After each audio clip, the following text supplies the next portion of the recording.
मेरी पहली बीवी मुझसे 5 साल छोटी थी, दूसरी बीवी मुझसे 10 साल छोटी थी, तीसरी बीवी मुझसे 15 साल छोटी थी और चौथी ये 20 साल छोटी है। तो दोस्तों, हमारे देश की जनता किसी पर यकीन करे ना करे, लेकिन मौलवी और बाबाओं पर पूरी श्रद्धा से यकीन करती है।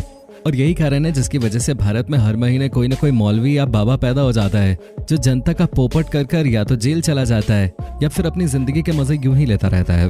आज इस वीडियो में हम आपको कुछ ऐसे ही मौलवी और बाबाओं के बारे में बताने वाले हैं जिनकी उम्र तो बिस्तर पे लेटने वाली हो रखी है, लेकिन अभी भी वो बिस्तर तोड़ने और पैसा कमाने में लगे पड़े हैं। लेकिन ये बताने से पहले आपसे रिक्वेस्ट कि इस चैनल को फटाफट से सब्सक्राइब कर लीजिए। तो चलिए शुरू करते हैं। नंबर 1, संत रामपाल। दोस्तों, आप यकीन करेंगे कि ये एक समय में हरियाणा सरकार के सिंचाई विभाग में सरकारी नौकरी करते थे, लेकिन वहां इनका मन नहीं लगा, जिसके बाद इन्होंने आध्यात्मिक और धार्मिक ग्रंथ पढ़ने शुरू किए और धीरे धीरे ये बाबाओं के संपर्क में आने लगे, जिसके बाद ये खुद ही बाबा बन गए।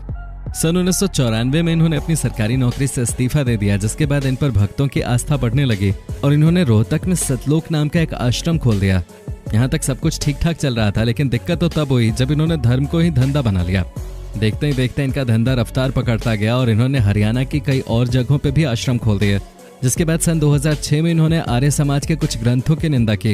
इसके बाद आर्य समाज के समर्थकों ने इनका आश्रम बंद कराने की कोशिश की, लेकिन इस कोशिश में इनके समर्थकों ने उनके साथ मारपीट की और आर्य समाज के एक सोनू नाम के समर्थक को जान से मार दिया।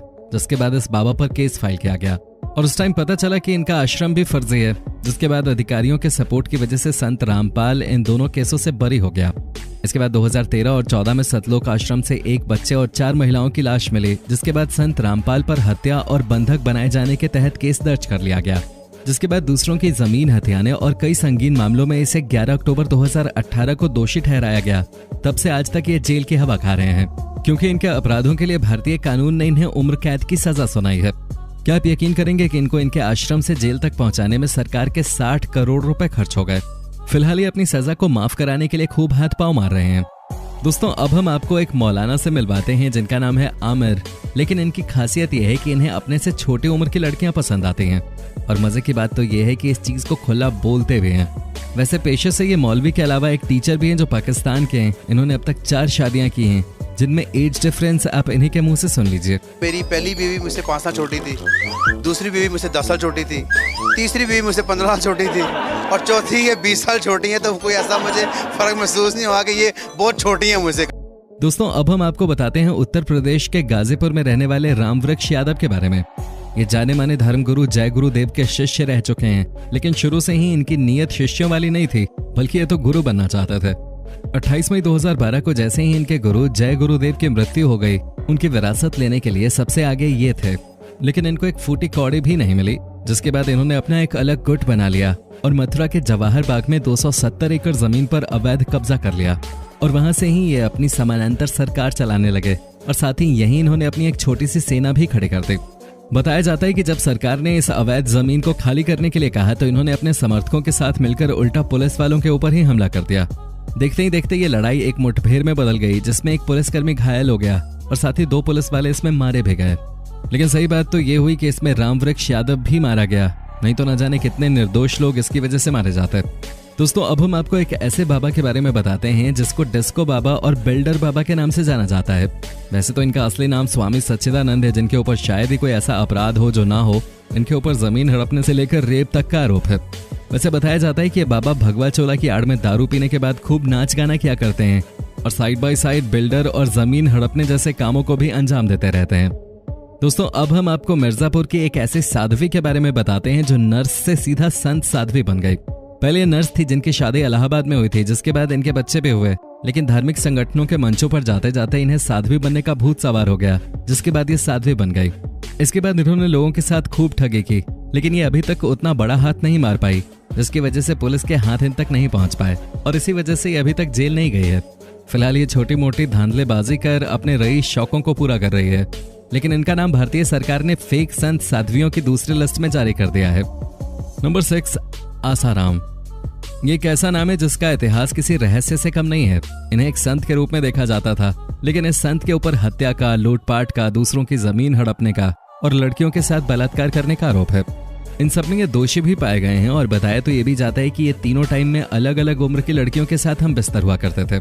इनके साथ के लोगों से जब सीबीआई ने सख्ती से पूछताछ की तो उन्होंने आसाराम का सारा काला चिट्ठा खोल दिया, जिसे सुनकर सीबीआई अफसरों के भी होश उड़ गए। फिलहाल आसाराम 20 सालों के लिए जेल की हवा खा रहे हैं और साथ ही अपने आप को निर्दोष बता रहे हैं। नंबर 7, गुरमीत राम रहीम। दोस्तों, ये बाबा अपनी भक्ति से नहीं बल्कि अपनी लाइफस्टाइल से ज्यादा जाना जाता है। इसका मेन एरिया पंजाब और हरियाणा था, मतलब यहाँ के लोगों को इन्होंने खूब लूटा है। साथ ही इधर के लड़कियों को भी इन्होंने नहीं छोड़ा। बताया जाता है कि जिस भी खूबसूरत लड़की पे इनकी नजर पड़ जाते थे, ये उसको अपनी हवस का शिकार बनाकर ही छोड़ते थे। इसके अलावा इन पर यह भी आरोप है कि इन्होंने अपने सिरसा वाले आश्रम में एक छोटी सी सेना भी तैयार की थी, जो इनके तब काम आई जब इनको पुलिस लेने आई। बताया जाता है कि कोर्ट ने इनको कई बार नोटिस भेजा, लेकिन ये नहीं जाते थे, जिसके बाद पुलिस को ही इनको उठाने आना पड़ा, जिसके बाद इनके भारी समर्थकों ने पुलिस पर ही जवाबी कार्रवाई कर दी। इसमें इनके समर्थक कम और इनकी पर्सनल सेना के लोग ज्यादा थे, जिसके बाद पुलिस को इन्हें एक स्पेशल हेलीकॉप्टर में ले जाना पड़ा। फिलहाल डेरा सच्चा सौदा के करता धरता गुरमीत राम रहीम 20 सालों के लिए जेल में बंद है। नंबर 8, नारायण साईं। जिस तरह से इनके पिता आसाराम पर कई संगीन आरोप लगे हुए हैं, उसी तरह बेटे पर भी काले धन को छुपाने, अवैध संपत्ति को कब्जाने और रेप जैसे कई संगीन आरोप लगे हैं। इनकी अपनी बीवी ने भी इनके ऊपर कई आरोप लगाए हैं। उनके हिसाब से इनके कई लड़कियों के साथ नाजायज संबंध है।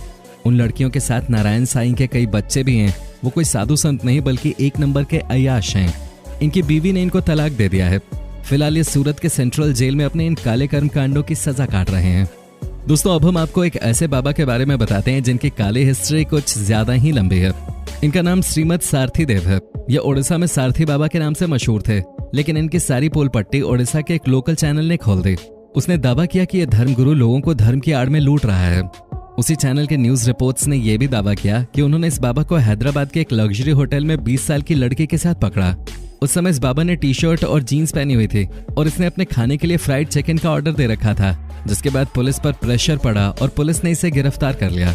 लेकिन फिर वही हुआ जो हर बाबा की गिरफ्तारी में होता है। इसके समर्थक पुलिस से भिड़ गए, लेकिन जैसे तैसे इसे जेल पहुंचाया गया। फिर धीरे धीरे कई और लोगों ने भी इस बाबा का भांडा फोड़ दिया। देखते ही देखते ये डांस करने वाला बाबा संत साधु से क्रिमिनल बन गया। आज सारथी बाबा उर्फ संतोष रॉल जेल से छूटकर भारत में ही एक गुमनाम जिंदगी जी रहा है। लेकिन हैरानी इस बात की है कि आज भी कई लोग इसे भगवान का ओहदा देकर इसकी पूजा करते हैं। दोस्तों, अब हम आपको स्वामी नित्यानंद बाबा के बारे में बताते हैं, जिनकी करतूत को सुनकर पुलिस वालों के भी होश उड़ गए। दरअसल इनकी एक कैमरा रिकॉर्डिंग लीक हो गई, जिसमें एक सस्ती सी एक्ट्रेस स्वामी जी के ऊपर थी और स्वामी जी उसके नीचे, जिसके बाद पूरा दक्षिण भारत 2 गुटों में बंट गया। किसी ने इनको सही बताया तो किसी ने इनको गलत बताया। फिर धीरे धीरे एक के बाद एक यौन शोषण के मामले इस बाबा पे लगते रहे। बाबा को पुलिस ने पकड़ा, लेकिन बाबा को जल्द ही जमानत भी मिल गई, जिसका बाबा ने फायदा उठाया और बाबा हो गए 7 समंदर फरार। पहले तो ये नेपाल गए, वहां से सीधा फ्लाइट लेकर उड़न छू हो गए और पहुंच गए इक्वाडोर, जहां से कुछ ही दूर इन्होंने अपना एक देश बसा लिया है। दरअसल इन्होंने एक द्वीप खरीदा, जिसका नाम इन्होंने रखा कैलासा, जो आज एकमात्र हिंदू देश है। जब पुलिस को इनके करतूत के बारे में पता चला तो पुलिस के भी होश उड़ गए, लेकिन बाबा के इस करतूत ने पुलिस डिपार्टमेंट पे एक धब्बा लगा दिया। मतलब इतना बड़ा बाबा जिस पे बलात्कार का आरोप है, वो 7 समंदर पार पुलिस को चकमा देकर चला गया। और आज ऐसे न जाने कितने बाबा हैं जो कई कर्मकांड और कई धांधलेबाजी करके निर्दोष घूम रहे हैं। आपसे रिक्वेस्ट है कि आप ऐसे बाबाओं से बच के रहें। तो दोस्तों, इस वीडियो में सिर्फ इतना ही। जाने से पहले वीडियो को लाइक कीजिए, चैनल को सब्सक्राइब कीजिए और साथ ही बेल आइकन को भी ऑन कर लीजिए। और हाँ, प्लीज अपने दोस्तों के साथ इस वीडियो को शेयर जरूर कीजिएगा। धन्यवाद।